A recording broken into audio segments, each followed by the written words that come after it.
Now, what if I said you could play a guitar without strings with this? Looks like a guitar, so it must be a guitar, right? I promise this isn't just a Rockstar controller, and I promise you this is way more interesting than you think. Let's get into it.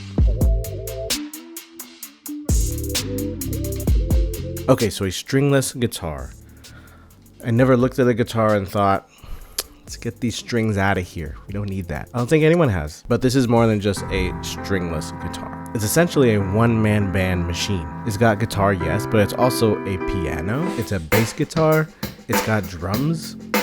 Bass, automatic. All it's missing is your voice. But how the heck does this thing work? What do you even mean by stringless guitar? All right, here's how to operate your C1. Training begins now. Unfold it twice. Turn that thing on.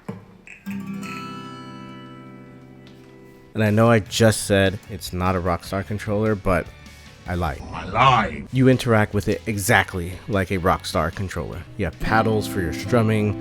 You have the buttons for your chords. Now the C1 takes it like 12 steps further with the app. Here you can customize nearly everything about the guitar. Change the strum pattern or the style. Change exactly which chords you want to play on each pad. You can essentially pick this up, and in 5 minutes you can basically master it and start playing with the interactive chord sheets in the app. So tons of freedom to get exactly the feel that you're going for. Switch up the bass and drums as well to a bunch of different styles. And everything gets piped through the speaker on the guitar, which is actually really good. Super clear and clean. The design as well, I love it. It looks dope. Everything feels high quality. It's got some heft to it. Even comes with a strap. Okay, training is over. You're C1 certified now. Oh shit. Oh, what the And now that you're certified, you're gonna want to start to see where the limitations are for this thing. So for one, you won't be doing any shredding. Don't even come in here with that. Not gonna happen. This plays chords only. Yes, you can play individual strings, but they're only gonna correspond to whatever chord you're playing. So there's one limitation. Another one being, it's emulating a real guitar.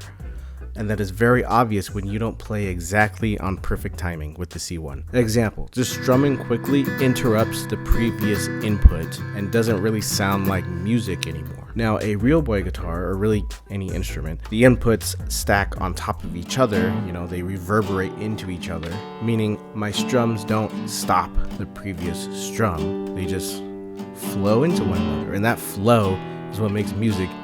Now it's possible to not have this happen on the C1 by playing it correctly, but the margin for error is literally zero, and it doesn't really allow you a whole lot of wiggle room. Zero wiggle room, really. This video is going to be like an hour long if I go into every itty bitty little thing, so I'm going to do a speed round of all the limitations I can think of off the top of my head. Comment if you'd like to see an actual real deep dive between this and a real guitar. It'd probably be a live stream because an hour-long video, unless you want to see that. Let me know. Okay, so the metronome is a visual cue only on the guitar, not helpful at all for me.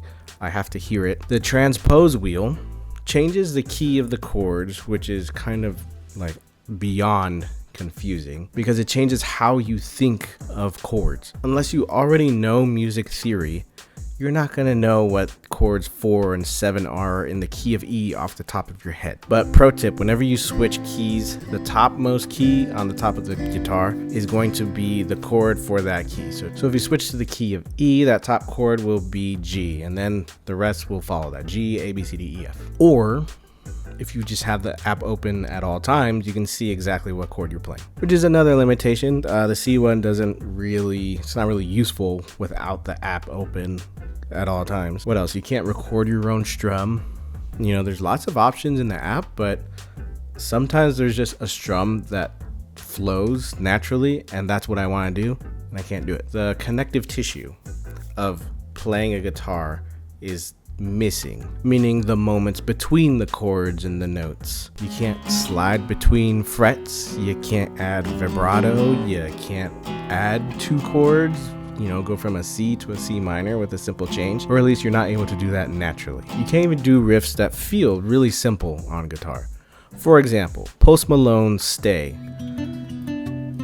There's a quick riff mid-verse, right? Sounds very simple. Not really feasible on the C1. You just gotta say it, I guess. Do, do, do, do. And finally, no, you cannot change the sound of the guitar to be an electric guitar or something like that.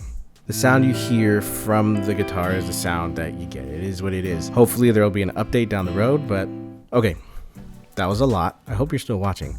You probably think from all that I hate the C1. I don't. I think it's actually really cool. Once you get it down, there's actually quite a bit that you can do. You play perfectly in tune chords every time. You don't have to worry about tuning your guitar or your guitar ever being out of tune. I know I said the margin for error is literally 0, but honestly, it's kind of a good motivator to, get good at tempo. The ergonomics of it are perfect. Yes, you can plug it into a DAW like, Logic Pro or FL Studio. The drum kit definitely takes the longest amount of practice to get used to, but it's pretty fun once you actually get it down. Now, I said it has bass and piano, and you can set each paddle to a different instrument if you want to. The level of customization is actually quite deep. There's so much that you can do and change and customize to get exactly the sound you want. For me personally, the piano is actually the most fun part about this. Again, limitations apply to the piano, but it's fun. It sounds nice.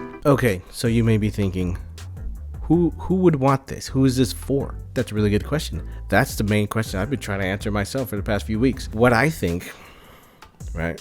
What I'm thinking, I think this is great for something that's really low stakes, like, your church band. You can play in the park or something lower stakes. I also think this is great for someone who doesn't have the time or the patience or the hand mobility to learn a real guitar. You may have wee little baby sized hands or you just don't want to callus up your fingers. That's cool. That's totally valid. But really, it's up to you to decide if this is right for you or not. So that's it. What do you think? Are you proud of me that I didn't use no strings attached at all in this whole video?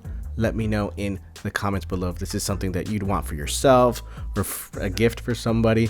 Let me know. Thank you so much for watching. I'll see you guys in the next one. Okay, bye. Now